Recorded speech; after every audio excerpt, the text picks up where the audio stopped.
Channel को subscribe कीजिए और बेल आइकन पर क्लिक कीजिए ताकि आपको तमाम वीडियोस फौरन मिलती रहें। फखरुल मिस्री और मोबी मंजिल पर न भी पहुंचते और रास्ते में पकड़े भी जाते तो कोई फर्क न पड़ता। सूडानी लश्कर में नाजी, ओरवश और उनके साथी जो जहर फैला चुके थे वो असर कर गया था। फातमी खिलाफत के वो फौजी सरबराह जो बराए नाम जर्नैल और दरअसल हाकिम बने हुए थे, सुल्तान सलाहुद्दीन अय्यूबी को एक नाकाम अमीर और बेकार हाकिम साबित करना चाहते थे। मुसलमान हुक्मरान हरम में उन लड़कियों के असीर हो गए थे जिनमें बेशतर ईसाई और यहूदी थी। उनके नाम इस्लामी थे। हुकूमत का कारोबार खुद साख्ता अफसर चला रहे थे, मनमानी और ऐशो इशरत कर रहे थे। वो नहीं चाहते थे कि सलाहुद्दीन अय्यूबी जैसा कोई मजहब पसंद और कौम परस्त कायद कौम को जगह दे और हुक्मरानों और सुल्तानों को हरम की जन्नत से बाहर लाकर हक़ाइक़ की दुनिया में ले आए। सुल्तान अय्यूबी के पहले मार्कों से जो उसने अपने चचा शेरकोह की क़यादत में लड़े थे, ये लोग जान चुके थे कि अगर ये शख्स इक़्तिदार में आ गया तो इस्लामी सल्तनत को मजहब और इखलाकियात की पाबंदियों में जकड़ लेगा। लिहाजा उन्होंने हर वो दाव खेला जो सुल्तान अय्यूबी को चारों शाने चित गिरा सकता था। उन्होंने दरपर्दा सलीबियों से ताउन किया और उनके जासूसों और तखरीबकारों के लिए ज़मीन हमवार की और उसके रास्ते में चट्टानें खड़ी की। अगर नूरुद्दीन जंगी न होता तो आज न सलाहुद्दीन अय्यूबी का तारीख में नाम होता, न आज नक्शे पे इतने ज़्यादा इस्लामी ममालिक नजर आते। नूरुद्दीन जंगी ने ज़रा से इशारे पर भी सुल्तान अय्यूबी को कुमक और मदद भेजी। सलीबियों ने मिस्री फौज के सूडानियों के बुलावे पर बहिर रूम से हमला किया तो नूरुद्दीन जंगी ने इतला मिलते ही खुश्की पर सलीबियों की एक मुमलिकत पर हमला करके उनके उस लश्कर को मफलूज कर दिया जो मिस्र पर हमला करने के लिए जा रहा था। ये तो सुल्तान अय्यूबी का निज़ाम जासूसी ऐसा था कि उसने सलीबियों का बेड़ा गर्क कर दिया। अब अली बिन सफियान ने जंगी की तरफ बर्क रफ्तार कासिद ये खबर देने के लिए दौड़ा दिए थे कि सूडानियों की बगावत का खतरा है और हमारी फौज कम भी है, दो हिस्सों में बट भी गई है। कासिद पहुंच गए थे और नूरुद्दीन जंगी ने खासी फौज को मिस्र की तरफ कूच का हुक्म दे दिया था। बाज़ मौरखीन ने इस फौज की तादाद 2000 सवार और प्यादा लिखी है और कुछ इससे ज़्यादा बताते हैं। बहरहाल जंगी ने अपनी मुश्किलात और ज़रूरियात की परवाह न करते हुए सुल्तान अय्यूबी की मुश्किलात और ज़रूरियात को अहमियत और अव्वलियत दी, मगर उसकी फ़ौज को पहुंचने के लिए बहुत दिन दरकार थे। मुसलमान नाम नहाद फ़ौजी और दीगर सरकर्दा शख्सियतों ने देखा कि मिस्र में सुल्तान अय्यूबी के खिलाफ बेइत्मीनानी और बगावत फूट रही है तो उन्होंने उसे हवा दी। दरपर्दा सूडानियों को उकसाया और अपने मुखबिरों के ज़रिए ये भी मालूम करवा लिया कि सूडानियों के सालारों को मरवा कर खुफिया तरीके से दफन कर दिया गया है। सूडानी लश्कर के कम रुतबे वाले कमांडर सालार बन गए और सलाहुद्दीन अय्यूबी की इस कलील फौज पर हमला करने के मंसूबे बनाने लगे जो मिस्र में मुकीम था। वो सुल्तान अय्यूबी की आधी फौज और सुल्तान के दारुल हुकूमत से गैर हाजिरी से फ़ायदा उठाना चाहते थे। मंसूबा ऐसा था जिसके तहत 50,000 सूडानी फौज स्याह घटा की तरह मिस्र के आसमान से इस्लाम के चांद को रूपोश करने वाली थी। अली बिन सफियान काहिरा पहुंच गया। वो जिनके ताक़ुब में गया था उनका उससे आगे कोई सुराग नहीं मिल रहा था।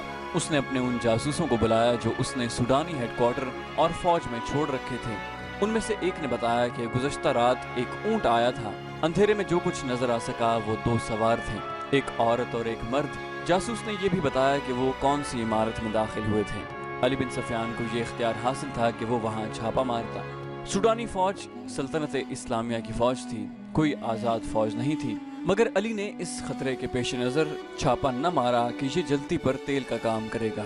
इसका मकसद सिर्फ ये नहीं था कि मोबी और फखरुल मिस्री को गिरफ्तार करता, बल्कि असल मकसद ये था कि सूडानी क़यादत के अज़ाइम और आइंदा मंसूबे मालूम किए जाएं ताकि पेशबंदी की जा सके।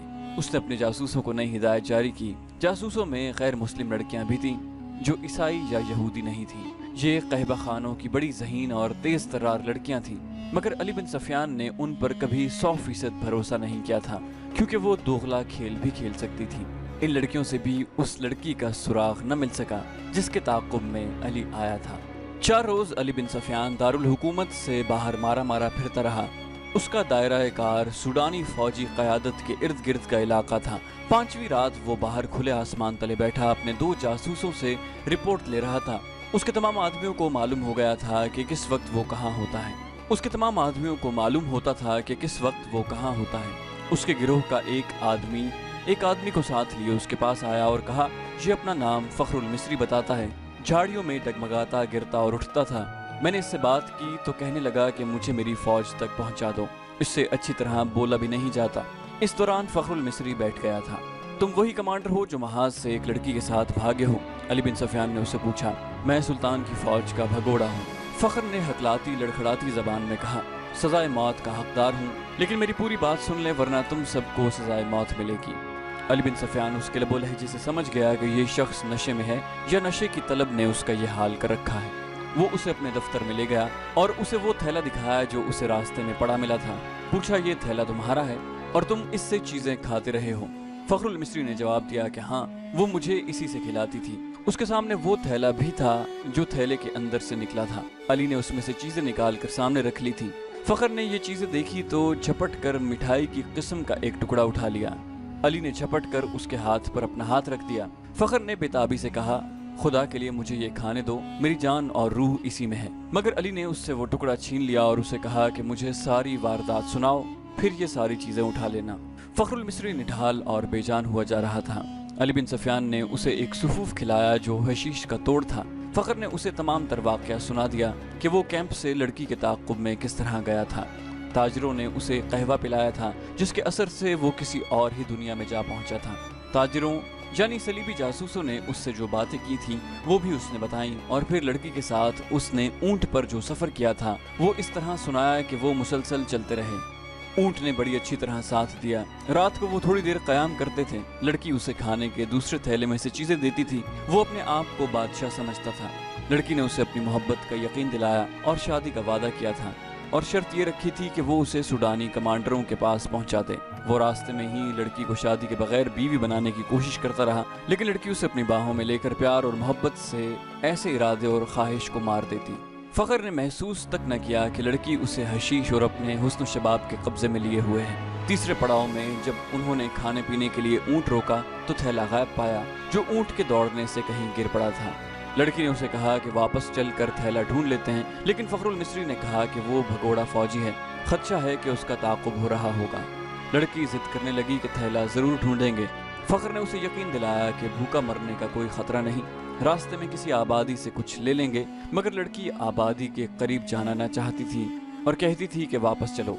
फखरुल मिस्री ने उसे जबरदस्ती ऊंट पर बिठा लिया और उसके पीछे बैठकर ऊंट को उठाया और दौड़ा दिया। वो सफर की तीसरी रात थी।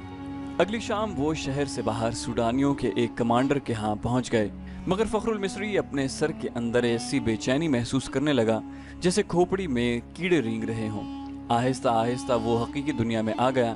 वो समझ न सका कि ये हशीश न मिलने का असर है। उसकी तसव्वुराती बादशाही और जहन में बसाई हुई जन्नत थैले में कहीं रेगिस्तान में गिर गई थी। लड़की ने उसके सामने कमांडर को सलीबियों का पैगाम दिया और उसे बगावत पर उकसाया। फखर पास बैठा सुनता रहा और उसके जहन में कीड़े बड़े होकर तेजी से रेंगने लगे। नशा उतर चुका था। उसे याद आने लगा कि वो महाज से भाग आया है। मोबी को यही खुशफहमी होगी कि फखर पर नशा तारी है। चुनाचे उसने बेखौफ व खतर कमांडर से ये भी कह दिया कि सुल्तान अयूबी और अली बिन सफियान के दरमियान ये गलत फहमी पैदा करनी है कि वो ज़ाहिरी तौर पर नेक बनते फिरते हैं मगर औरत और शराब के दिलदादा हैं। उनकी उस तवील गुफ्तगू में बगावत की बातें भी हुई। उस वक्त तक फखरुल मिस्री पूरी तरह बेदार हो चुका था, लेकिन सर के अंदर की बेचैनी उसे बहुत परेशान कर रही थी। लड़की ने कमांडर से कहा कि अगर बगावत करनी है तो वक्त ज़ाया न करें। सुल्तान अयूबी महाज पर है और उलझा हुआ है। लड़की ने ये झूठ बोला कि सलीबी 3-4 दिनों बाद दूसरा हमला करने वाले हैं। सुल्तान अयूबी को यहाँ से भी फौज महाज पर बुलानी पड़ेगी। कमांडर ने लड़की को बताया कि 6-7 दिनों तक सूडानी लश्कर यहाँ की फौज पर हमला कर देगा। फखर ये सारी गुफ्तगू सुनता रहा। आधी रात के बाद उसे अलग कमरे में भेज दिया गया जहाँ उसके सोने का इंतजाम था। लड़की और कमांडर दूसरे कमरे में रहे। दरमियान में दरवाजा था जो बंद कर दिया गया। उसे नींद नहीं आ रही थी। उसने दरवाजे के साथ कान लगाए तो उसे हंसी की आवाज़ें सुनाई दी। फिर लड़की के ये अल्फाज सुनाई दिए, उसे हशीश के जोर पर यहाँ तक लाई हूँ और उसकी महबूबा बनी रही हूँ। मुझे एक मुहाफिज की ज़रूरत थी। हशीश का थैला रास्ते में गिर पड़ा है। अगर सुबह उसे एक खुराक न मिली तो ये परेशान करेगा। उसके बाद फ़खर ने दूसरे कमरे से जो आवाज़ें सुनी वो उसे साफ बता रही थी कि शराब पी जा रही है और बदकारी हो रही है। बहुत देर बाद उसे कमांडर की आवाज़ सुनाई थी, ये आदमी अब हमारे लिए बेकार है, इसे कैद में डाल देते हैं या ख़त्म कर देते हैं। लड़की ने उसकी तायद की। फखरुल मिस्री पूरी तरह बेदार हो गया और वहां से निकल भागने की सोचने लगा। रात का पिछला पहर था। वो उस कमरे से निकला। उसका दिमाग साथ नहीं दे रहा था। कभी तो दिमाग साफ हो जाता मगर ज्यादातर माऊफ रहता। सुबह की रोशनी फैलने तक वो खतरे से दूर निकल गया था। उसे अब दोहरे ताक़ुब का खतरा था। दोनों तरफ उसे मौत नजर आ रही थी। अपनी फौज के हाथों गिरफ्तार हो जाता तो भी मुजरिम था, और अगर सूडानी पकड़ लेते तो फौरन कत्ल कर देते। वो दिन भर फिरौनों के खंडरों में छुपा रहा। हशीश की तलब, खौफ और गुस्सा उसके जिस्म और दिमाग को बेकार कर रहा था। रात तक वो चलने से भी माजूर हुआ जा रहा था। फिर उसे ये भी एहसास न रहा कि दिन है या रात और वो कहाँ है। उसके दिमाग में ये इरादा भी आया कि उस ईसाई लड़की को जाकर कत्ल कर दे। ये सोच भी आई कि ऊंट या घोड़ा मिल जाए और वो महाज पर सुल्तान अयूबी के कदमों में जा गिरे। मगर जो भी सोच आती उस पर अंधेरा छा जाता, जो उसकी आंखों के सामने आकर हर चीज तारीक कर देता। उसी हालत में ये आदमी उससे मिला। वो चूंकि जासूस था इसलिए तरबियत के मुताबिक उसने फखरुल मिस्री के साथ दोस्ती और हमदर्दी की बातें की और उसे अली बिन सफियान के पास ले आया। तस्दीक हो गई कि सूडानी लश्कर हमला और बगावत करेगा और ये किसी भी लम्हे हो सकता है। अली बिन सफियान सोच रहा था कि मकामी कमांडरों को फौरन चौकन्ना करे और सुल्तान अयूबी को इत्तला दे, मगर वक्त ज़ाया होने का खतरा था। इतने में उसे पैगाम मिला कि सुल्तान सलाहुद्दीन अयूबी बुला रहे हैं। वो हैरान होकर चल पड़ा कि सुल्तान को तो वो महाज पर छोड़ आया था। वो सुल्तान अयूबी से मिला तो सुल्तान ने बताया, मुझे इत्तला मिल गई थी कि साहिल पर सलीबी जासूसों का एक गिरोह मौजूद है और उनमें से कुछ इधर भी आ गए होंगे। महाज पर मेरा कोई काम नहीं रह गया था। मैं कमान अपने रफीकों को दे आया हूँ। दिल इस कदर बेचैन था कि मैं यहाँ बहुत बड़ा खतरा महसूस कर रहा था। यहाँ की क्या खबर है? अली बिन सफियान ने उसे सारी खबर सुना दी और कहा कि अगर आप चाहें तो मैं ज़बान का हथियार इस्तेमाल करके बगावत को रोकने की कोशिश करूं या सुल्तान जंगी की मदद आने तक मुलतवी करा दूं। मैं जासूसों को ही इस्तेमाल कर सकता हूं। हमारी फौज बहुत कम है, हमले को नहीं रोक सकेगी। सुल्तान अयूबी टहलने लगा। उसका सर झुका हुआ था। वो गहरी सोच में खो गया था और अली बिन सफियान उसे देख रहा था। सुल्तान ने रुककर कहा कि हाँ अली, तुम अपनी ज़बान और अपने जासूस इस्तेमाल करो, लेकिन हमले को रोकने के लिए नहीं बल्कि हमले के हक में। सूडानियों को हमला करना चाहिए, मगर रात के वक्त जब हमारी फौज खैमों में सोई हुई होगी। अली बिन सफियान ने हैरत से सुल्तान को देखा। सुल्तान ने कहा कि यहाँ के तमाम कमांडरों को बुला लो और तुम भी आ जाओ। सुल्तान अयूबी ने अली बिन सफियान को ये हिदायत बड़ी सख्ती से दी थी, सबको ये बता देना कि मेरे मुताल्लिक उनके सिवा किसी को नहीं मालूम कि मैं महाज से यहाँ आ गया हूँ। सूडानियों से मेरी यहाँ मौजूदगी को पोशीदा रखना बेहद ज़रूरी है। मैं बड़ी एहतियात से खुफिया तरीके से आया हूँ। 3 रातों के बाद काहिरा तारीक रात की आगोश में गहरी नींद सोया हुआ था। एक रोज पहले काहिरा के लोगों ने देखा था कि उनकी फौज जो मिस्र से तैयार की गई थी शहर से बाहर जा रही है। उन्हें बताया गया था कि फौज जंगी मश्क के लिए शहर से बाहर गई है। नील के किनारे जहाँ रेतली चट्टानें और टीले हैं, वहाँ दरिया और टीलों के दरमियान फौज ने जाकर खेमे गाड़ दिए हैं। फौज प्यादा भी थी, सवार भी। रात का पहला निस्फ गुजर रहा था कि काहिरा के सोए हुए बाशिंदों को दूर कयामत का शोर सुनाई दिया। घोड़ों के सरपट भागने की आवाजें भी सुनाई दी। सोए हुए लोग जाग उठे। वो समझे कि फौज जंगी मश्क कर रही है, मगर शोर करीब आता और बुलंद होता गया। लोगों ने छतों पर चढ़कर देखा। आसमान लाल सुर्ख हो रहा था।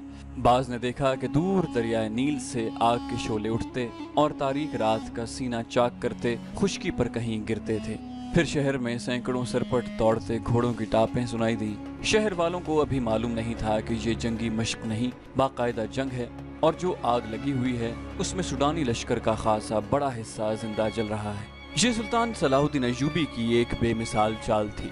उसने दारुल हुकूमत में मुकीम कलील फौज को दरियाए नील और रेतले टीलों के दरमियान वसी मैदान में खैमाजन कर दिया था। अली बिन सफियान ने अपने फन का मुजाहरा किया था। उसने सूडानी लश्कर में अपने आदमी भेजकर बगावत की आग भड़का दी थी और उसके कमांडरों से ये फैसला करवा लिया था कि रात को जब सुल्तान की फौज गहरी नींद सोई हुई हो उस पर सूडानी फौज हमला कर देगी और सुबह तक एक एक सिपाही का सफाया करके दारुल हुकूमत पर बेखौफ खतर काबिज हो जाएगी और सूडानी फौज का दूसरा हिस्सा बहिर रूम के साहिल पर मुकीम फौज पर हमला करने के लिए रवाना कर दिया जाएगा। इस फैसले और मंसूबे के मुताबिक सूडानी फौज का एक हिस्सा निहायत खुफिया तरीके से रात को बहीरे रोम के महाजों की तरफ रवाना कर दिया गया और दूसरा हिस्सा दरियाए नील के किनारे खैमाजन फौज पर टूट पड़ा। उस फौज ने सैलाब की तरह 1 मील वुसअत में फैली हुई खैमागाह पर हल्ला बोल दिया और बहुत ही तेजी से उस इलाके में फैल गई। अचानक खैमों पर आग के तीर और तेल में भीगे हुए कपड़ों के जलते गोले बरसने लगे। तेल भी आग बरसाने लगा।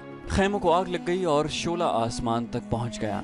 सूडानी फौज को खैमों में सुल्तान अयूबी की फौज का न कोई सिपाही मिला, न घोड़ा, न कोई सवार। उस फौज को वहां तमाम खाली खैमे मिले। कोई मुकाबले के लिए न उठा और अचानक आग ही आग फैल गई। उन्हें मालूम न था कि सुल्तान अयूबी ने रात के पहले पहर खैमों से अपनी फौज को निकालकर रेतले टीलों के पीछे छुपा दिया था और खैमों में खुश्क घास के ढेर लगवा दिए थे। खैमों पर और अंदर भी तेल छिड़क दिया था। उसने कश्तियों में छोटी मंजनीकें रखवा कर शाम के बाद जरूरत की जगह भिजवा दी थी। जो ही सूडानी फौज खैमागाह में आई, सुल्तान की छुपी हुई फौज ने आग वाले तीर और नील से कश्तियों में रखी हुई मंजनीकों ने आग के गोले फेंकने शुरू कर दिए। खैमों को आग लगी तो घास और तेल ने वहां दोज़ख का मंजर बना दिया। सूडानियों के घोड़े अपने प्यादा सिपाहियों को रौंदने लगे। सिपाहियों के लिए आग से निकलना नामुमकिन हो गया। चीखों ने आसमान का जिगर चाक कर दिया। इस कदर आग ने रात को दिन बना दिया था। सुल्तान अयूबी की मुट्ठी भर फौज ने आग में जलती सूडानियों की फौज को घेरे में ले लिया। जो आग से बचकर निकलता था वो तीरों का निशाना बन जाता। जो फौज बच गई वो भाग निकली। उधर सूडानियों की जो फौज महाज की तरफ सुल्तान की फौज पर हमला करने जा रही थी, उसका भी सुल्तान सलाहुद्दीन अयूबी ने इंतजाम कर रखा था। चंद एक दस्ते घात लगाए बैठे थे। इन दस्तों ने उस फौज के पिछले हिस्से पर हमला करके सारी फौज में भगदड़ मचा दी। ये दस्ते एक हमले में जो नुकसान कर सकते थे करके अंधेरे में गायब हो गए। सूडानी फौज संभल कर चली तो पिछले हिस्से पर एक और हमला हुआ। ये बर्क रफ्तार सवार थे जो हमला करके गायब हो गए। सुबह तक उस फौज के पिछले हिस्से पर 3 हमले हुए। सूडानी सिपाही इससे बददिल हो गए। उन्हें मुकाबला करने का तो मौका ही नहीं मिलता था। दिन के वक्त कमांडरों ने बड़ी मुश्किल से फौज का हौसला बहाल किया, मगर रात को कूच के दौरान उनका फिर वही हशर हुआ। दूसरी रात तारीकी में उन पर तीर भी बरसे। उन्हें अंधेरे में घोड़े दौड़ने की आवाजें सुनाई देती थी जो उनकी फौज के अकब में कश्तो खून करती दूर चली जाती थी। 3-4 यूरोपी मौरखों ने, जिनमें लैन पॉल और विलियम खास तौर पर काबिल जिक्र हैं, लिखा है कि दुश्मन की कसीर नफरी पर रात के वक्त चंद एक सवारों से अकबी हिस्से पर शबखून मारना और गायब हो जाना सुल्तान अयूबी की ऐसी जंगी चाल थी जिसने आगे चलकर सलीबियों को बहुत नुकसान पहुंचाया। इस तरह सुल्तान अयूबी दुश्मन की पेशकदमी की रफ्तार को बहुत सुस्त कर देता था और दुश्मन को मजबूर कर देता था कि वो उसकी पसंद के मैदान में लड़े, जहां सुल्तान अयूबी ने जंग का पासा पलटने का इंतजाम कर रखा होता था। इन मौरखीन ने सुल्तान अयूबी के इन जांबाज सवारों की जुर्रत और बर्क रफ्तारी की बहुत तारीफ की है। आज के जंगी मुबस्सिर, जिनकी नज़र जंगों की तारीख पर है, राय देते हैं कि आज के कमांडो और गुरीला ऑपरेशन का मौजिद सलाहुद्दीन अयूबी है। वो इस तरीका जंग से दुश्मन के मंसूबे दरहम बरहम कर दिया करता था। सूडानियों पर उसने यही तरीका आजमाया और सिर्फ 2 रातों के बार बार के शबखून से उसने सूडानी सिपाहियों का लड़ने का जज्बा खत्म कर दिया। उनकी क़यादत में कोई दिमाग न था। ये क़यादत फौज को संभाल न सकी। उस फौज में अली बिन सफियान के भी आदमी सूडानी सिपाहियों के भेस में मौजूद थे। उन्होंने ये अफवाह फैला दी कि अरब से एक लश्कर आ रहा है जो उन्हें काट कर रख देगा। उन्होंने बददिली और फरार का रुझान पैदा करने में पूरी कामयाबी हासिल कर ली। फौज गैर मुनज़्ज़म होकर बिखर गई। नील के किनारे उस फौज का जो हशर हुआ वो इबरतनाक था। ये अफवाह गलत साबित न हुई कि अरब से फौज आ रही है। नूरुद्दीन जंगी की फौज आ गई जिसकी नफरी बहुत ज्यादा नहीं थी। बाज मौरखीन ने 2000 सवार और 2000 प्यादा लिखी है। बाज के आदाद शुमार इससे कुछ ज्यादा हैं। तहम ये सलाहुद्दीन अयूबी को सहारा मिल गया और उसने फौरन इस कुमक की क़यादत संभाल ली। इस कैफियत में जबकि सूडानियों का 50,000 लश्कर सुल्तान अयूबी की आग के आग के फंदे में और उधर सहरा में शबखूनों की वजह से बदनज़मी का शिकार हो गया था। ये थोड़ी सी कुमक भी काफी थी। सुल्तान अयूबी उस कुमक से और अपनी फौज से सूडानियों का कत्लेआम कर सकता था, लेकिन उसने डिप्लोमेसी से काम लिया।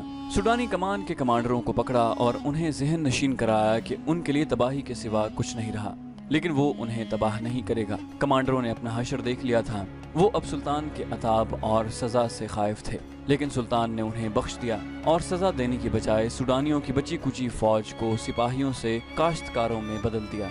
انہیں زمینیں دیں اور کھیتی باڑی میں انہیں سرکاری طور پر مدد دی، اور پھر انہیں یہ اجازت بھی دے دی کہ ان میں سے جو لوگ فوج میں بھرتی ہونا چاہیں وہ ہو سکتے ہیں۔ سوڈانیوں کو یوں دانش مندی سے ٹھکانے لگا کر صلاح الدین ایوبی نے نور الدین زنگی کی بھیجی ہوئی فوج اور اپنی فوج کو یکجا کر کے اس میں وفادار سوڈانیوں کو بھی شامل کر کے ایک فوج منظم کی اور صلیبیوں پر حملے کے منصوبے بنانے لگا۔ اس نے علی بن سفیان سے کہا کہ وہ اپنی جاسوسوں اور شب خون مارنے والے جاں بازوں کے دستے فوراً تیار کرے۔ ادھر صلیبیوں نے بھی جاسوسی اور تخریب کاری کا انتظام مستحکم کرنا شروع کر دیا تھا۔ چینل کو سبسکرائب کیجیے اور بیل آئیکن پر کلک کیجیے تاکہ آپ کو تمام ویڈیوز فوراً ملتی رہیں، اور اگر آپ ہمارے چینل کو سپورٹ کرنا چاہیں تو دیے گئے نمبر پر رابطہ کیجیے، ہم آپ کے تعاون کے بے حد مشکور ہوں گے۔